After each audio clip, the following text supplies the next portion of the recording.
At 1 o'clock a.m. on September 13th, 2025, Primorsk, known in shorthand as Primorsky to many Western analysts, was everything an energy logistician's mapbook promised.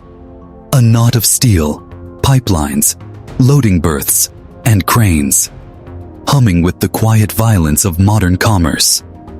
This was the place where oil left Russia's northwest flank for the world.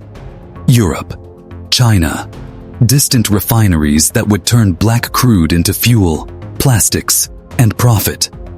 Two tankers, hulking like sleeping whales, lay tethered at the pier, Kustoau and Kailun, each of them gargantuan containers of value. The numbers are almost obscene, more than 120,000 short tons each, a volume measured in millions of barrels. Together, they represented a single, almost cinematic target, a flow of black gold worth hundreds of millions of dollars, a keystone in a wider economic arch. Trade is mechanical, but it is also ritualistic. The fueling operation had its choreography. Hoses bridged chasms of steel and water. Valves hissed and clicked. Pumps beat in steady rhythm, moving crude from shore tanks into steel bellies. Under the glare of sodium lights and the shadow of gantries, workers moved like cogs, and the machines obeyed their programming. If war is the violent interruption of the ordinary, then sabotage is the surgical removal of what keeps the ordinary working. For Ukraine's planners, there had long been a simple arithmetic. Take out the flow, and the battlefield extends from front lines into bank accounts, shipping manifests, and the very incentive structures that finance a war economy. We begin this narrative not with explosions but with intention.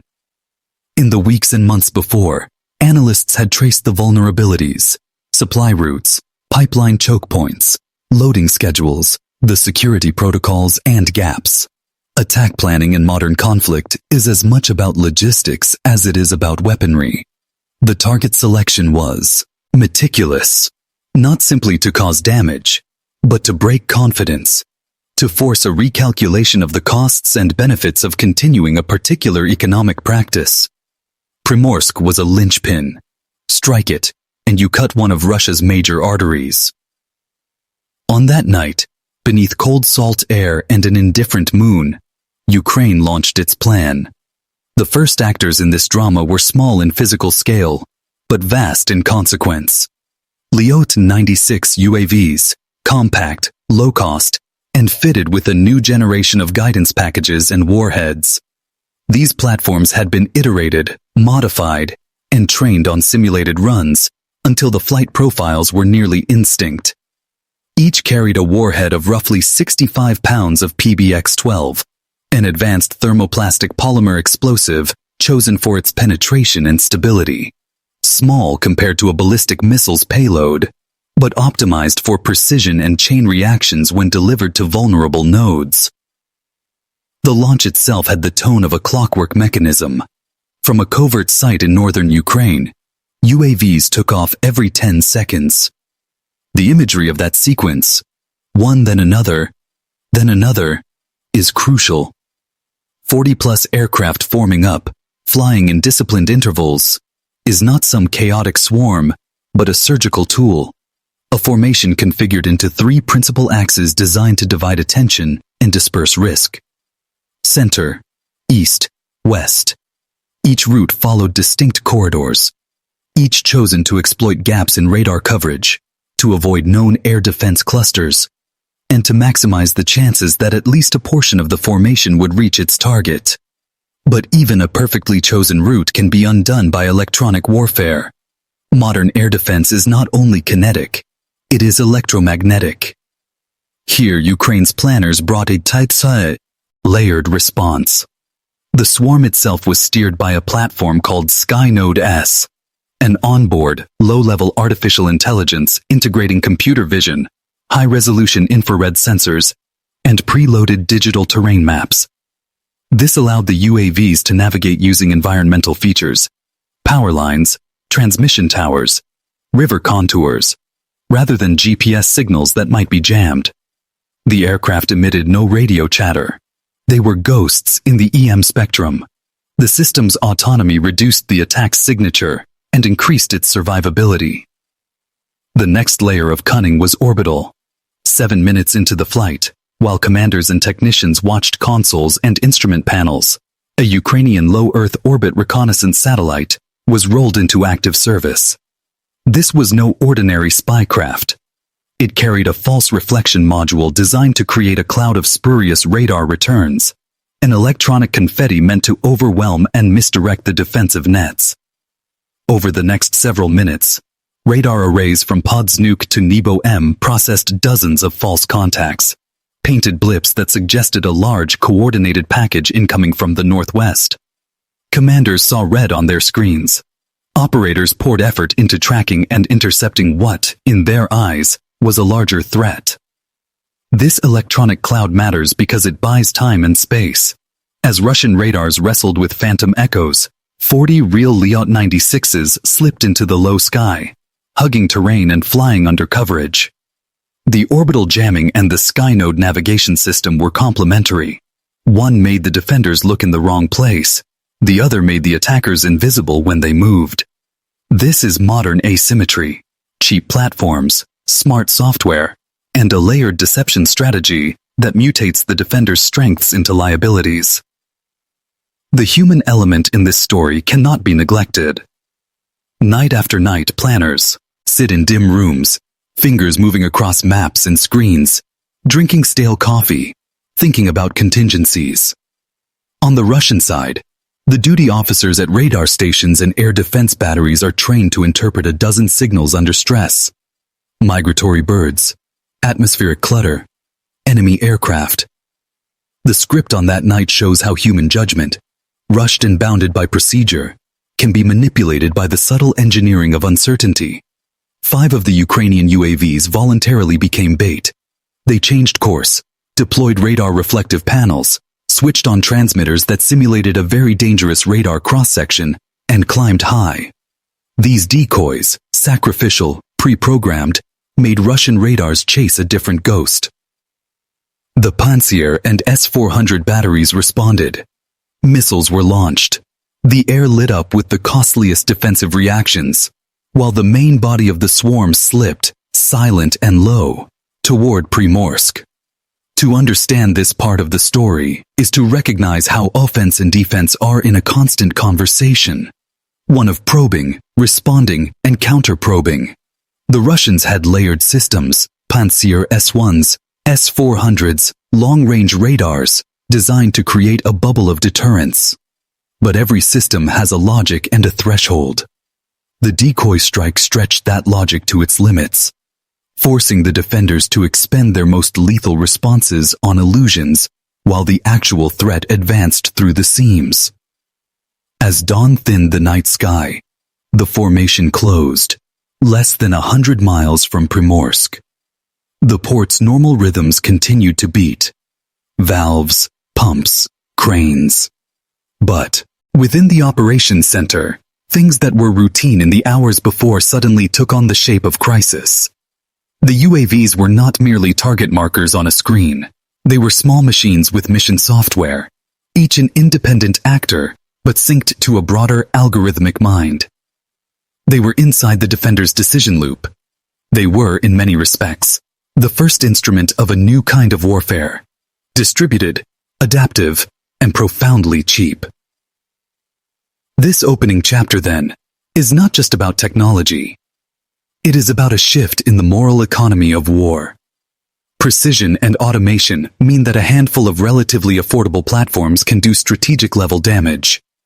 If you can take down a facility whose restoration costs millions and whose interruption ripples through global markets, you have shifted the balance of power without using the traditional heavy ordnance of the past. The stage is set. The decoys have done their work. The swarm waits at the bar of the port. And the final act, rapid and unforgiving, begins. The moment the decoys drew attention, the real swarm enacted its most delicate and dangerous choreography.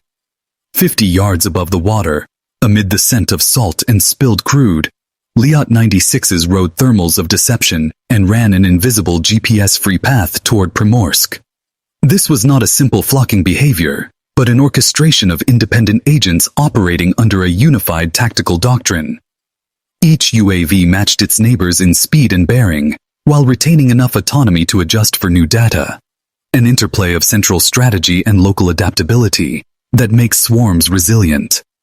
Skynode S deserves a paragraph. Its role was an evolution of decades of aerospace engineering married to AI research. Rather than simply reacting, it predicted, matching onboard images with a digital topographic map, overlaying infrared signatures with daylight features, and continuously correcting inertial drift. In the absence of GPS, inertial navigation tends to accumulate error. Skynode's imagery-cued corrections reduced that error by treating the world as a map of unique features, power pylons, river bends, bridge shadows, that are as reliable as any satellite fix. The result? A swarm that could navigate dense, defended airspace as if guided by eyes on the ground. Even more, because the system emitted no radio, its presence was only discoverable to those willing to find it at the limits of sensor detection. As the formation approached, the three prongs, center, east, west, closed their rings. Each axis carried not only aircraft, but also intent. The center route moved along rail corridors, a natural guide toward Primorsk's transport nodes. The eastern axis threaded near areas regarded as S-400 and Pansier high-priority zones, and used a mosaic of gaps and terrain masking to skirt them. The western prong used Belarus's border forests as a cloak, minimizing long-range radar exposure. These were not random choices, but a deep pathing analysis rendered in hardware. The defenders, however, were not inert. On paper, 6 Pansier S-1 batteries, S-400s, and coastal early warning stations formed a layered shield around the port. In practice, lethal force is expensive. Every missile costs more than many UAVs. When the Pansier batteries finally registered the low, slow signatures converging on Primorsk, they had to make a choice. Engage early and possibly waste expensive interceptors on false or trivial targets, or hold fire and risk letting dangerous ones through. The decoys had already manipulated this decision calculus by creating high-altitude blips that demanded top-dollar responses. When the Pansier S-1 systems engaged, the night lit up with 1,000 small arcs. Within 90 seconds, 25 UAVs were shredded, some torn by autocannons as they descended into close engagement envelopes, others fragmenting under proximity-fused missile warheads. The defenders' local victory was tangible, and reports later would celebrate those kills. But the swarm doesn't need perfection. It needs sufficiency. 10 vessels, termed in the operation plan as Alpha Wolves, were assigned as the terminals of the attack. Heavier payloads, specialized flight algorithms, and unique target allocations. Their mission was surgical: to deliver terminal blows to the port's operating heart, loading valves, control centers, pressure regulators. There's a specific choreography to precision destruction. Instead of a single massive blast intended to level an entire facility, the swarm's algorithm distributed strikes across vital nodes to trigger cascading systems failures. One UAV targeted the operation center, the brain of Primorsk. Another aimed at the engine room of Kustoau, knocking out pumps that kept oil flowing. Others hit intake valves and pressure rigs, components that, when damaged, set off a chain in which pipelines overpressured and burst, or flow control systems failed, allowing raw crude to gush uncontrolled onto decks and concrete. This method produces a type of violence that is asymmetrically efficient. Smaller warheads applied to critical points produce outsized systemic effects. In the seconds that follow these impacts, things stop being neat. Oil, already under pressure thanks to pumping, spews and vaporizes upon contact with hot surfaces and open flames. Secondary explosions are a predictable calculus. Crude does not explode in a cinematic instant, but it can form flammable clouds and then ignite, producing jet black fires that eat at metal and plastic and create heat so intense that firefighting efforts must be carefully staged to avoid catastrophic ruptures. Primorsk's firefighting crews arrived to infernos that exceeded safe containment temperature thresholds. The pumping hub's roof was ripped apart by a pressure-driven detonation. Flames licked and reached temperatures exceeding 1800 degrees F. Satellite imagery the night after showed a scab of fire, 2 main infernos where the tankers burned, with secondary hotspots along the pipeline network and the destroyed pump station. The visible fact of 2 tankers destroyed became the shorthand in subsequent analysis, but the strategic harm was deeper, with loading operations halted, export flows cut, and repair timelines uncertain. The strike translated into logistical bottlenecks, rerouting costs, and a dent in confidence for buyers and insurers. At the command level, Russian military spokespeople pointed to successful interceptions and highlighted the costliness of the defenders' response. Surface-to-air missiles launched in quantity, radar assets engaged, personnel mobilized. But military cost accounting does not capture market psychology. Even a temporary interruption to a major export terminal ripples through futures, shipping manifests, and political narratives. Traders price uncertainty. Policymakers frame responses. Ports in other countries get sudden attention as alternative nodes. In short, the tactical exchange of missiles and UAVs becomes a strategic conversation in markets and capitals. There's also human cost and environmental consequence layered into the technical description. The firefighting and rescue crews faced not only physical danger, but bureaucratic confusion. Who has the authority to seal ports, redirect tankers, or make decisions about offloading? Insurance claims pile up. Local economies that depend on port employment slow to a halt. The black smoke and heat force evacuations. People smell burning hydrocarbons and watch a place they consider familiar become alien and contaminated. From a doctrinal viewpoint, some lessons are immediate. First, layered defenses are necessary but not sufficient. They must be adaptive. Systems that rely on predictable signals, GPS, standard radar cross-sections, can be gamed with deception and low-cost autonomy. Second, the concept of cost-exchange ratio shifts. When attackers can deliver strategic effects with platforms costing tens of thousands of dollars, defenders must reconsider how and when they deploy $100,000 interceptors. Third, the use of low Earth orbit assets as active electronic countermeasure platforms suggests a new frontier in warfare where space-based effects become domestic elements of the tactical playbook. Finally, there is an ethical and legal complexity that frames the technical narrative. Striking a civilian port, however dual-use its infrastructure may be, raises questions about proportionality and distinction under international humanitarian law.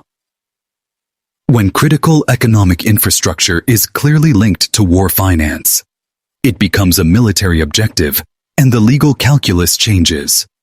But the humanitarian consequences, environmental contamination, the endangerment of civilians, the disruption of commerce beyond the theater, remain pressing moral concerns. Narratively, this attack was both a tactical success and a human tragedy.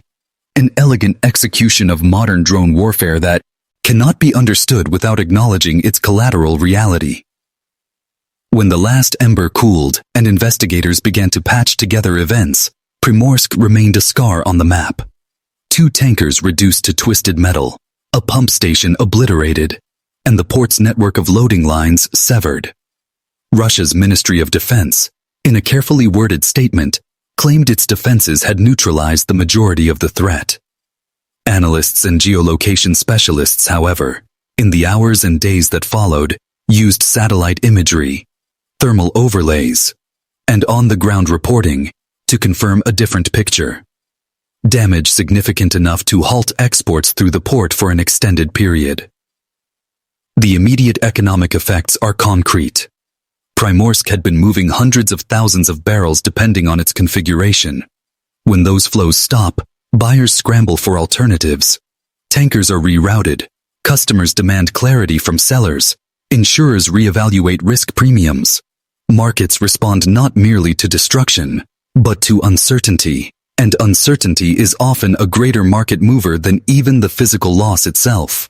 Shipping routes that once passed Primorsk become congested elsewhere. Refinery schedules are adjusted. Over months, the direct financial hit accumulates. Repair costs, lost contractual deliveries, and the indirect cost of reduced buyer confidence. Strategically, the raid marks a watershed.